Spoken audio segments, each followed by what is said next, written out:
পরিশ্রম করছে। সকাল 9টা থেকে আমাদের প্রায় 300 স্বেচ্ছাসেবী, বিভিন্ন সামাজিক সংগঠন, বিভিন্ন রাজনৈতিক সংগঠনও আছে। তার মধ্যে গণ অধিকার পরিষদ অন্যতম। এই সংগঠনের নেতৃবৃন্দ তারা কাজ করে যাচ্ছে। বৈষম্য বিরোধী ছাত্র আন্দোলনের মাধ্যমে দেশ দ্বিতীয়বার স্বাধীন হয়েছে।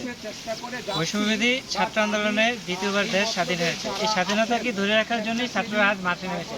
আপনারা দেখতে পাচ্ছেন যে পিছনে আমার যারা ছাত্র ভাইয়েরা রয়েছে এবং প্লাস গণ অধিকার পরিষদের কর্মীবৃন্দ রয়েছেন, তারা স্বেচ্ছাসেবী হিসেবে মাঠ সংস্কারের জন্য কাজ করতেছে।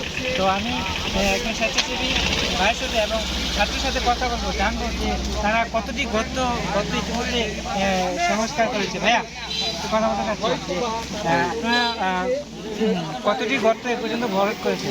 আসলে আমরা স্পেসিফিকভাবে আমরা বলতে পারবো না কতটি, তো আমরা বলতে অনেক। আমাদের মতলবপুর তো 64 কিলোমিটার বেড়িবাঁধে আমাদের অসংখ্য ঝুঁকিপূর্ণ অবস্থার রাস্তাগুলো আছে।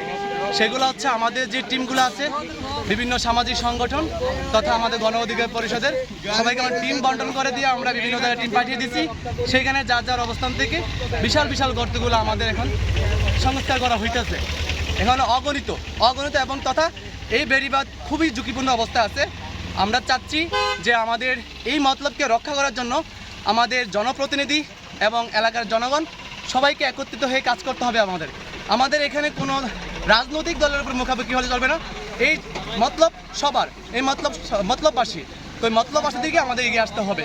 আমরা ইতিমধ্যে কোনো জনপ্রতিনিধিদের আমরা ফলো করতেছি না, আমরা দেখতেছি না, আমাদের সাথে কেউ যোগাযোগ করতেছে না।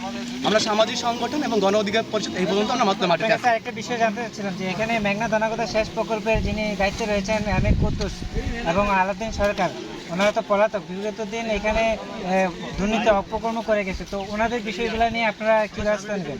আসলে আমরা যেহেতু ওনারা পলাতক, সেই জায়গা থেকে আমরা তাদের কর্মের কারণেই পলাতক, আমরা তাদের নীতিগত জায়গা থেকে তারা এখানে আসতে পারতেছে না। আমরা চাচ্ছি ওনাদের ছাড়াও আমাদের অনেক সহযোগী আছে যারা আমাদের এই বেরিবাঁধ দায়িত্বে আছে। আমরা অনেকেরই দায়িত্বে পাচ্ছি না, আমরা এই পর্যন্ত পাচ্ছি না। সেচ প্রকল্পের কমিটি রয়েছে, এই কমিটিটা কি বিলুপ্ত করে আপনারা আবার নতুন করে পুনরায় ছাত্র সমাজ কমিটি করতেন মনে হয়? আমরা নিশ্চয়ই চাই, যেহেতু আমাদের এই কমিটিতে কোনো ফলশ্রুতি পাচ্ছি না, সেই জায়গা থেকে অবশ্যই আমাদের যে অ্যাক্টিভ যারা মাঠ পর্যায়ে কাজ করতে পারবে এবং সততার সাথে কাজ করতে পারবে তাদের নিয়ে সমন্বয় করে ছাত্র যুব এবং কি বিভিন্ন পেশাজীবীদের নিয়ে হোক আমাদের এই বেড়িবাঁধ রক্ষা একটা কমিটি। ধন্যবাদ। জানিয়ে রেখি যে এখানে যারা স্বেচ্ছাসেবী কর্মী রয়েছেন তাদের পাশাপাশি সামাজিক কিছু লোকজন আছেন, তারাও সহযোগিতা করতেছেন। তো আমরাও চাচ্ছি যে সবাই আগে আসেন, ছাত্রদের পাশে আসেন। দেখেন, আমরা ছাত্র আন্দোলনের মাধ্যমে আমরা দেশটি স্বাধীন করেছি।